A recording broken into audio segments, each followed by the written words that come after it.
সব সময় আল্লাহর কাছে এই দোয়াটা যেন আমরা করি, আল্লাহ কিয়ামতের দিন তুমি আমার হিসাব নিও না, আল্লাহ তুমি আমার বিচার বসিও না, আল্লাহ তুমি দয়া করে আমারে মাফ করে দিও।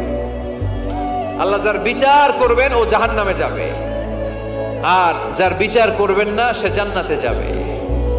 আল্লাহ যদি বিচার করে আর পাই টু পাই হিসাব নেয়, নামাজ পড়লি না কেন, রোজা রাখলি না কেন, মিথ্যা বললি কেন, খাদ্যে ভেজাল দিলি কেন, মাছে ফরমালিন দিলি কেন, যৌতুক খাইলি কেন, ঘুষ খাইলি কেন, উল্টাপাল্টা করলি কেন, জিনা করলি কেন, একটার পর একটা প্রশ্ন বানে যদি সেই ভয়ঙ্কর দিনে আল্লাহ আমাদেরকে জর্জরিত করে, আমাদের কোনো উত্তর আছে? সেদিন আমাদের বাঁচার কোনো উপায় আছে? তাই আমরা সবাই আল্লাহর কাছে দোয়া করবো, আল্লাহ কোনো বিচার টিচার মানি না, কোনো বিচার করতে পারবো না, দয়া করবা। কথা কয় না? কি করবে?